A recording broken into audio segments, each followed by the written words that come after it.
Hello there, this is Sharon. I'm the marketing manager at Driver in Rome. In this video, we'll be talking about day trips to Umbria from Rome. I'll be giving a little overview of all the tours that we offer and some tips about using the website. To begin, click on City Tours in the main menu.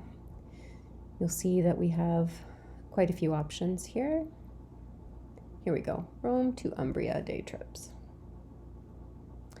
Alternatively, you can use the search tool here. So if you know exactly where you want to go, you can put that there. If it appears in the title, it'll find that for you. Just keep the terms simple here. Okay, let's start by looking at the classics. So the Assisi day trip from Rome. This is great if you are interested in the life of Saint Francis. Orvieto and Umbria. So we also go to Cività di Bagnoregio on this excursion. And Cività di Bagnoregio is like something out of a fairy tale. It's a medieval hamlet perched on top of a column of rock in the middle of a valley. But you can only reach the village by a very long and very steep footbridge. So if you have mobility issues, it's not such a great choice. Orvieto, on the other hand, has a very grand feel, an impressive cathedral with a mosaic facade, an underground city that you can visit, and St. Patrick's Well, which is a crazy huge well, 200 feet deep and 30 feet in diameter. So don't think lower a bucket into it. Think about going down into it with a donkey to fetch your water. And this is an incredible feat of Renaissance engineering. So this is great if you love ancient history or architecture. Okay, Authentic Umbria. So this is a new series of day trips from Rome. Very beautiful things here. Think off the beaten path, very tranquil things. All right, so you've probably heard of Cortona. Was made famous by the Under the Tuscan Sun novel and movie. Perugia is the capital of Umbria. You might have heard of Perugia because of the Umbria Jazz Festival that takes place there every year, every summer. Perugia is also famous for chocolate. Perugina has a factory there, and we can schedule a tasting if you're interested.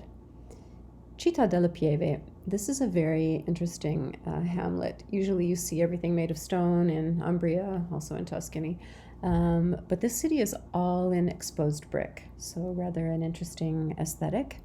And these things all together, this is a really nice set of medieval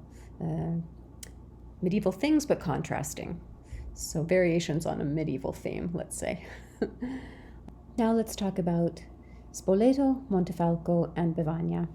Now we're talking about some really small places, and these places are closer to Rome than these, so if you prefer shorter driving times, this would be the thing to look at. This is Spoleto in the photo. So even though it's a super tiny place, it has a fortress and this amazing aqueduct spanning this very deep and very wide valley. This is a medieval aqueduct, not a Roman one. However, there is a Roman theater in Spoleto, believe it or not, a restored Roman theater dating back to the 1st century BCE. So a small place, but full of surprises. Bevagna. Bevagna is just the sweetest little village ever. Very tidy, very simple medieval architecture. Montefalco is also a sweet little medieval place, but the cool thing about Montefalco is wine. A very high quality and also highly tannic red wine called Sagrantino is produced there. And this wine is gaining notoriety on the world stage. So something to think about if you're a fan of red wine. Now, if you want your wine and chocolate together, we do offer these 2 day trips as a 2-day tour package from Rome, which is nice because we can include other things, other places such as Spello and Castiglione del Lago on Lake Trasimeno, and a couple of others. You can either click here on package tours, or you can use the search tool And there it is. Okay, let's talk about rates, where to find rates. This is quite straightforward, but I did want to point something out. Alrighty, so to check availability and rates, oh, come on. You just put in your date here. Let's go to high season. Voila. So you'll notice that the rates vary according to the date. So do put in the exact date in order to get an accurate rate. And then just click here to have everything emailed to you.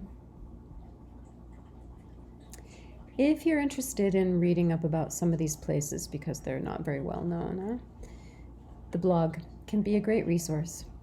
So I've been posting a lot of things lately about Umbria, but there are all sorts of articles here about Italian culture, food, all sorts of places. So let's say you want to read about maybe Bagno Reggio. What is this place with the footbridge? Ta-da! Okay. Or let's say you're interested in knowing about coffee. So lots of things there. If you have any questions, please feel free to contact us. You can write to us at info@driverinrome.com. And thank you for watching.